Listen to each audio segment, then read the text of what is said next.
2023 BRICS Summit, and Western leaders are quickly realizing the unipolar world led by the United States is long gone, and the future is most definitely a multipolar world where smaller countries around the globe want two things. Number one, their voices to be heard, and number two, to be treated fairly and equally. 2 weeks ago, leaders from Brazil, Russia, India, China, and South Africa met for the 15th annual BRICS Summit to discuss plans on how this new political alliance will change the world. You might think that's an exaggeration, but changing the world and breaking free from Western hegemony is the exact mission of the BRICS Alliance. And as you'll see in today's video, they are quickly making this dream a reality. The big news from this summit is BRICS will be expanding in January 2024 and welcoming 6 new countries: Iran, Saudi Arabia, the UAE, Argentina, Egypt, and Ethiopia. The expanded BRICS network will comprise of 11 countries and have almost half the world's population and produce a third of the world's GDP. Expansion is historic,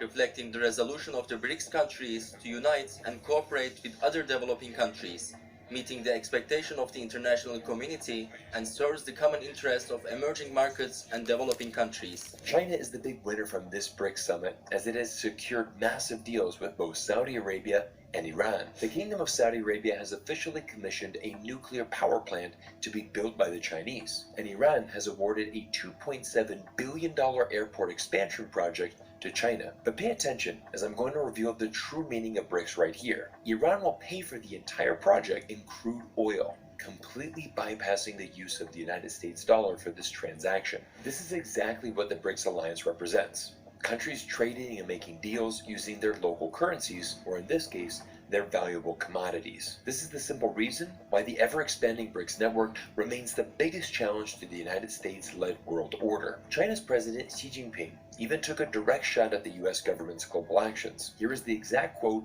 from a speech at the BRICS summit. "But some country, obsessed with maintaining its hegemony, has gone out of its way to cripple the emerging markets and developing countries. Whoever is developing fast becomes its target of containment. Whoever is catching up becomes its target of obstruction. But this is futile. As I have said more than once, blowing out others' lamps will not bring light to oneself." It's quite the statement from the Chinese president, who is using an ancient Chinese proverb to help people understand the reality of what is happening around the world. The United States and its Western allies have largely ignored the needs and concerns of smaller developing countries for far too long. It's exactly why in the past decade, over 150 countries around the globe have signed up to participate in China's Belt and Road Initiative. While the United States government spends its money maintaining over 800 military bases around the world, China has been investing in life-changing joining the BRICS alliance. However, entry in the alliance is limited. Only 6 new countries were accepted, so let's break down each new member and share what they bring to the table. Number 1, Saudi Arabia. Arguably the most important new addition to the alliance is Saudi Arabia, a key trading partner of the United States for over half a century. The Saudis certainly aren't going to stop trading with the Americans anytime soon, but it's becoming increasingly clear they are very interested in building closer relations with China and the BRICS community. Saudi Arabia's Ministry of Education just instructed all public and private secondary schools in the kingdom to implement Mandarin language classes. It seems like the kingdom is getting ready for a lot more business deals with China, as they also just announced a $3.6 billion deal to buy 10% of China's Rongsheng Petrochemical, which will result in the Saudis supplying the Chinese company an additional 480,000 barrels per day of crude oil. Number 2 is the United Arab Emirates. Similar to the Saudis, the UAE is also a top oil producer in the region and already has close ties with China. The UAE is a natural fit for the alliance, as it manages over $1 trillion in its sovereign wealth fund. The UAE will be pouring new capital into the BRICS-controlled New Development Bank and funding various projects throughout the BRICS alliance. For the UAE, joining BRICS represents diversification, as the country already has close ties with Western countries and now can focus on building new relationships in the global south. Number 3 is Iran. With Saudi Arabia, the UAE, and Iran joining BRICS, the organization now controls 50% of global oil production. And with this amount of control and power, BRICS can now completely bypass the US dollar and trade commodities for infrastructure projects, exactly like Iran and China are doing in their new airport expansion project. Or they could use local currencies instead. This is a major benefit for Iran, who is actively sanctioned by the United States and restricted from using the US dollar. BRICS has given Iran a new lifeline and find more ways to survive US sanctions. Argentina is number 4 and joins its neighbor and original BRICS member Brazil in the new alliance. Argentina's currency has been in trouble for years, and to reduce the trade risk associated with the dollar, all exports from Brazil will now be conducted with the Chinese yuan, which is once again another massive victory for China. While Argentina doesn't bring the deep financial pockets the UAE does, it contributes in other ways, most importantly, minerals and raw materials that will be valuable to the BRICS group in the future. And finally, Egypt and Ethiopia will follow in the footsteps of South Africa and become the second and third African nations to join the BRICS alliance. 50 of the 54 African countries are already participants in China's BRI, so it makes sense that more African nations will follow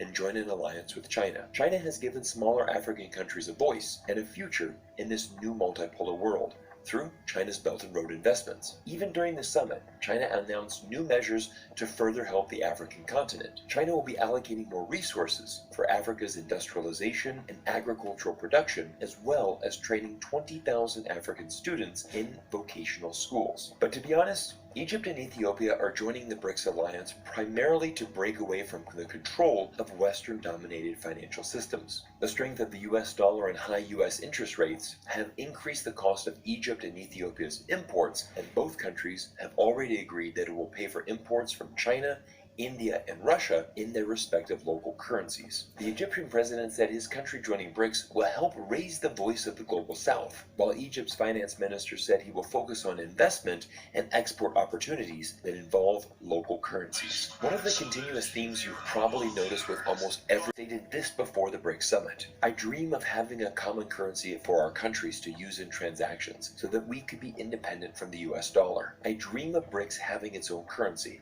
like the European Union's euro. Many countries throughout the global south are rooting for a new BRICS currency, potentially even one that is backed by gold, to challenge the role of the US dollar in global trade, or one day even take over the US dollar as the world's foreign currency reserve. I mean, even Saudi Arabia is reducing its US Treasury bond holdings, as its holdings fall to the lowest level since December 2016. But to be completely honest, I think we are many years away from this type of breakthrough. While it will certainly remain a strategic long-term goal, the short-term goal will be reducing dependence on the US dollar, reducing the risk of being sanctioned by the US government, and increasing trade in other currencies. But there is another hidden value of the BRICS alliance that is going to make the world a much better place. Although the 11 BRICS countries have different languages, cultures, religions, and values, BRICS members are joining together through a common bond and paving a pathway for better dialogue and peace. Let me give you 2 examples. Over the past few years, India and China have been engaged in an intense dispute over their respective land borders. But when President Xi and Prime Minister Modi met in South Africa, the 2 leaders of the world's most populated nations agreed to de-escalate their border tensions. The situation on the India and China border is extremely complex, as the 2 nations share